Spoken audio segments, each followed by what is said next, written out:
Chapter 25 or Book 2, Part 12. Discovered when shaving, discovered when waking. The reason I am calling you so late at night, Mr. Okada, is that I felt I should reach you at the earliest possible opportunity, Said Malta Kano. Listening to her speak, I had the impression that she was choosing and arranging each word into well-ordered sentences according to strict principles of logic, which was what she always did. If you have no objection, there are several questions that I wish to be permitted to ask you. Mr. Okada, may I proceed? Receiver in hand, I lowered myself onto the sofa. Go right ahead. Ask me anything you like, I said. Have you by any chance been away these past 2 days, Mr. Okada? I tried telephoning you any number of times, but you seemed always to be out. Well, yes, I was out. I wanted to get away from the house for a while. I needed to be alone to do some thinking. I've got lots of things I need to think about. Yes, Mr. Okada, I am very much aware of that. I understand how you feel.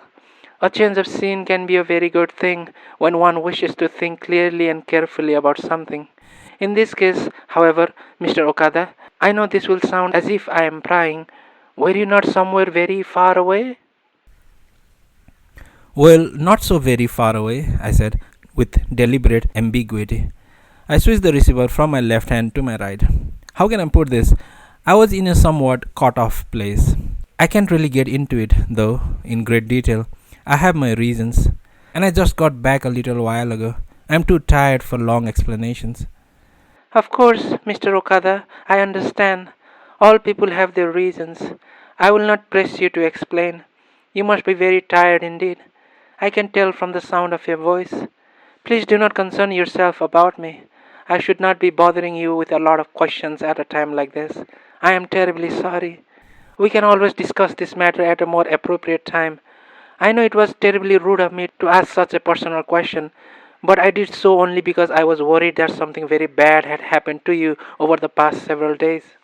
I tried to make an appropriate response, but the little noise that came out of my throat sounded less like a response than like the gasp of an aquatic animal that had breathed the wrong way.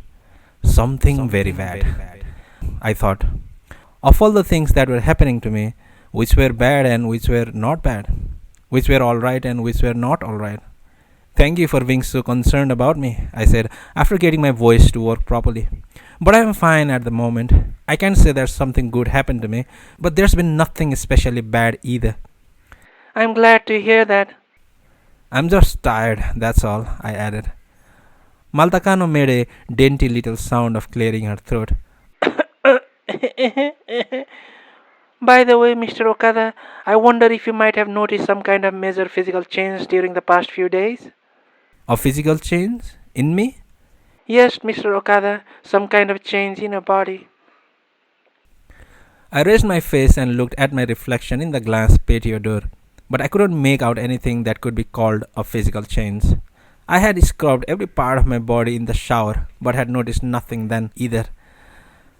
What kind of change did you have in mind? I asked. I have no idea what it might be, but it should be very obvious to anyone who looks at you. I stretched my left hand open atop the table and stared at the palm, but it was just my usual palm. It had not changed in any way that I could perceive. It had not become covered in gold foil, nor had it developed webs between the fingers. It was neither beautiful nor ugly. When you say that it should be very obvious to anyone who looks at me, what do you mean? Something like wings sprouting on my back? It could be something like that, Said Malta Kano in her usual even tone. Of course, I mean that as one possibility. Of course, I said. So then, have you noticed some such change? Not really. Not so far at least. I mean, if wings had sprouted on my back, I probably couldn't help but notice, don't you think? Probably not. Said Malta Kano. But do be careful, Mr. Okada. To know one's own state is not a simple matter. One cannot look directly at one's own face with one's own eyes, for example. One has no choice but to look at one's reflection in the mirror. Through experience, we come to believe that the image is correct, but that is all. I'll be careful, I said. I do have one more thing I would like to ask you about, Mr. Okada. For some time now, I have been unable to establish contact with my sister, just as I lost contact with you. It may be a coincidence, but I find it very strange. I was wondering if, perhaps, you might have some knowledge of the circumstances behind this. Creta Kano? Yes. Said Malta Kano. Does anything come to mind in that regard? No, nothing came to mind, I replied. I had no clear basis for thinking so, but I felt that for the time being, it would be better if I said nothing to Malta Kano about the fact that I had recently spoken with Creta Kano in person and that immediately afterward she had disappeared. It was just a feeling. I was worried about having lost contact with you, Mr. Okada. She went out last night, saying that she planned to visit your home and see what she could find there. But even at this late hour, she has not returned, and for some reason I can no longer sense her presence. I see. Well, if she should happen to come here, I'll tell her to contact you right away, I said. Malta Kano remained silent for some time at her end of the line. To tell you the truth, Mr. Okada, I am worried about her. As you know, the work that she and I do is far from ordinary. But she is not as well versed in matters of that world as I am. I do not mean to imply that she is not gifted. In fact, she is very gifted. But she is not yet fully acclimated to her gift. I see. Malta Kano fell silent once again. This silence was longer than the last one. I sensed a certain indecision on her part. Hello, are you still there? I asked. Yes, Mr. Okada, I am still here, she replied. If I see her, I'll be sure to tell her to get in touch with you, I said again. Thank you very much, said Malta Kano. Then after apologizing for the late night call, she hung up. I hung up too and looked at my reflection in the glass one more time. Then the thought struck me. I might never speak with Malta Kano again. This could be the last contact I would ever have with her. She could disappear from my life forever. I had no special reason for thinking this. It was just a feeling that came to me. Suddenly, I thought about the rope ladder. I had left it hanging down in the well. Probably the sooner I retrieved it, the better. Problems could arise if someone found it there. And then there was the sudden disappearance of Creta Kano. I had last seen her at the well.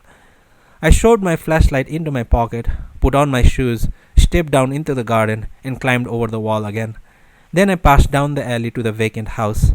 May Kasahara's house was pitch dark. The hands of my watch were nearing 3 a.m. I entered the yard of the vacant house and went straight for the well. The rope ladder was still anchored to the base of the tree and hanging down into the well, which was still just half open. Something prompted me to peer down into the well and call Creta Kano's name in a kind of whispered shout. There was no answer. I pulled out my flashlight and aimed it down the well. The beam did not reach the bottom, but I heard a tiny moaning sort of sound. I tried calling the name again. It's all right, I'm here, said Creta Kano. What are you doing in a place like this? I asked in a low voice. What am I doing?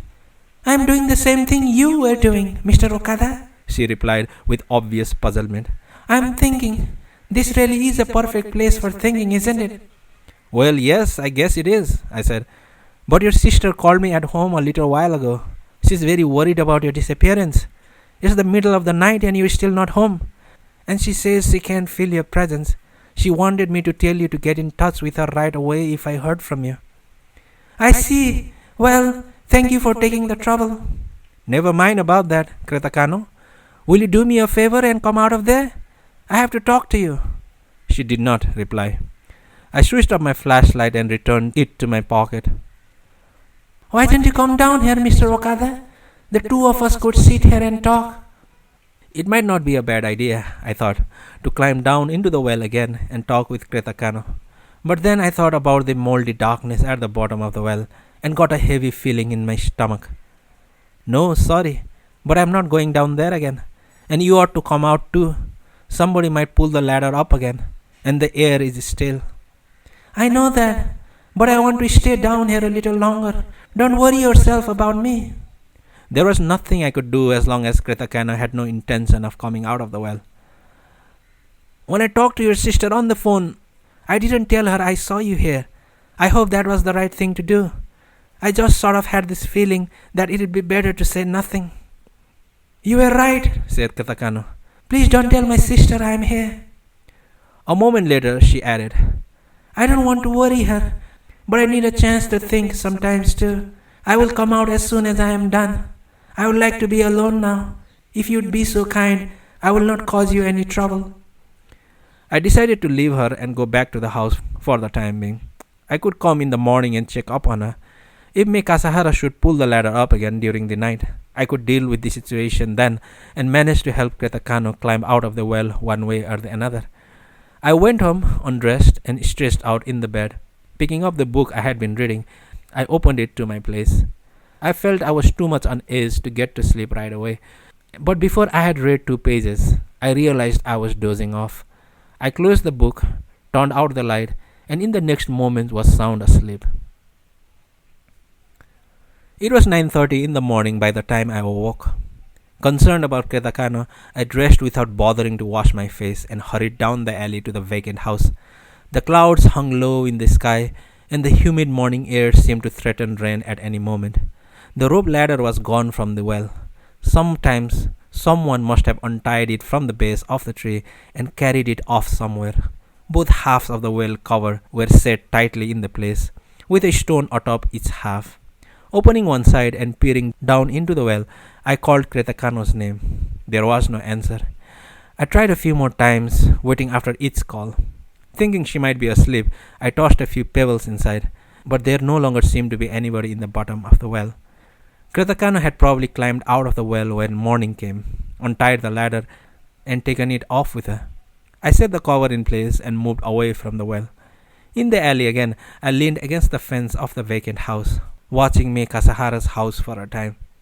I thought she might notice me there, as she usually did, and come out, but there was no sign of her. The surroundings were absolutely hushed. No people, no noises of any kind, not even the cry of a cicada. I passed the time digging at the surface of the ground with the toe of my shoe.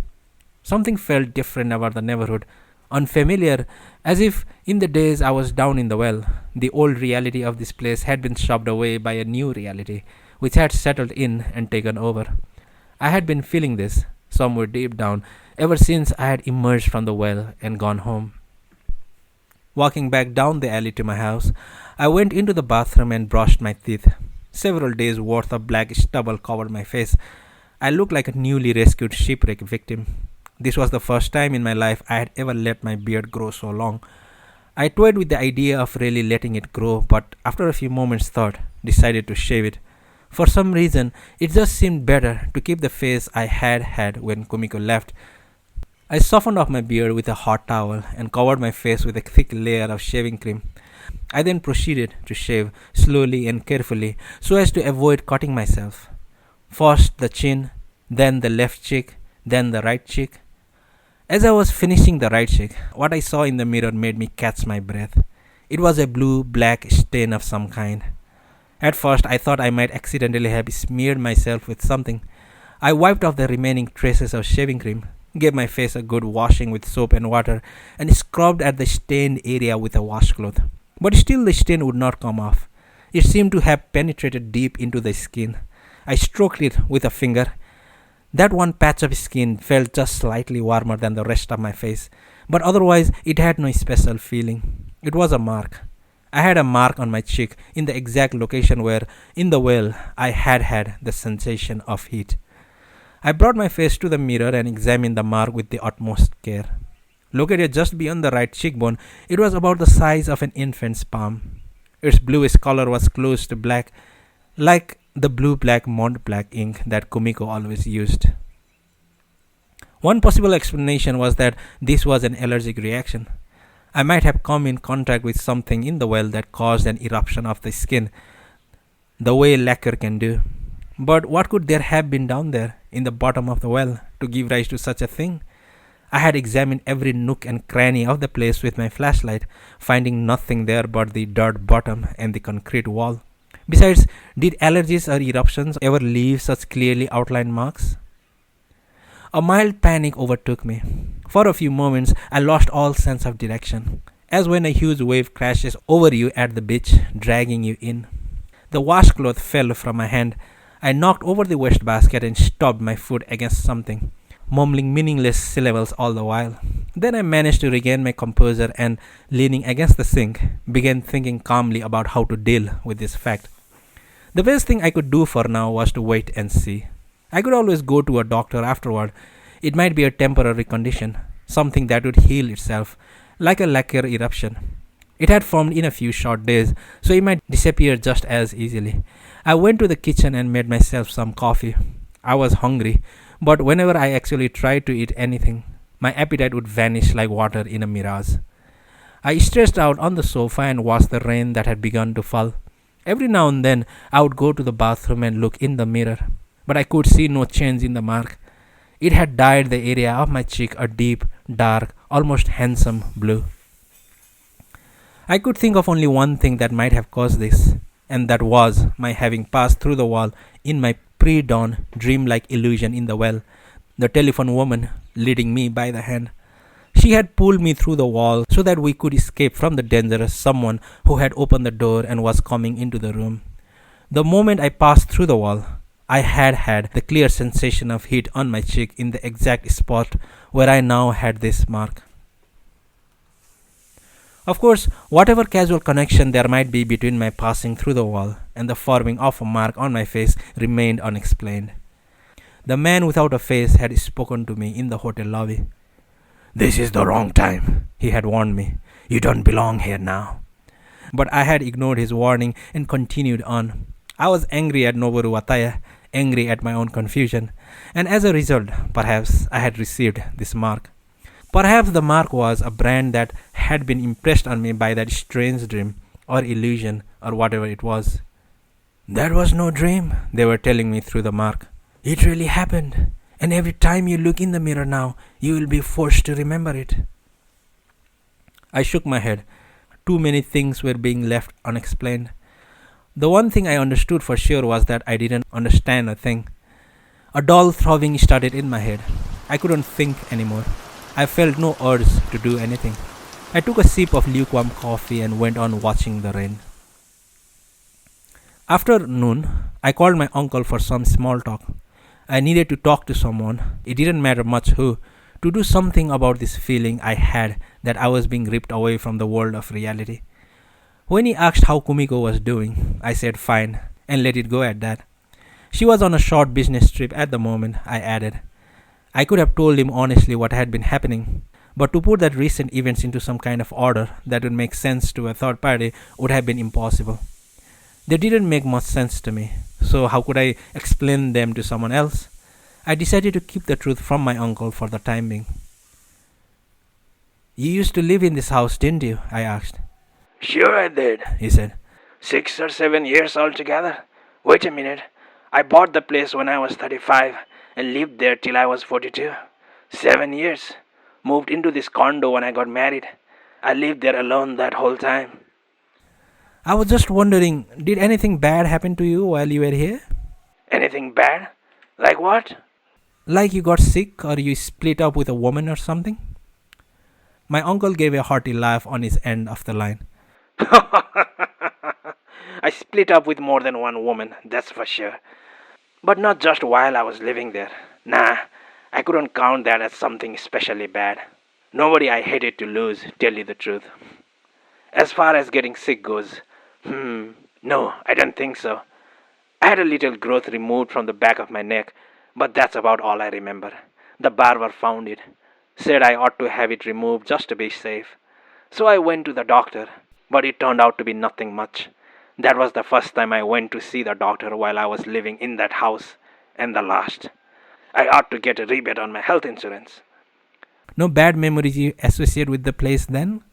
Nope, none. Said my uncle, after he had thought about it for a moment. But what's this about, all of a sudden? Nothing much, I said. Kumiko saw a fortune teller the other day and came home with an earful about this house. That is unlucky, things like that, I lied. I think it's nonsense, but I promised to ask you about it. What do they call it? House physiognomy? I don't know anything about that stuff. You couldn't tell by me. But I've lived in the place and my impression is that it's okay. It doesn't have any problems. Miyawaki's place is another matter, of course, but you're pretty far away from there. What kind of people lived here after you moved out? I asked. Let's see. After me, a high school teacher and his family lived there for 3 years, and then a young couple for 5 years.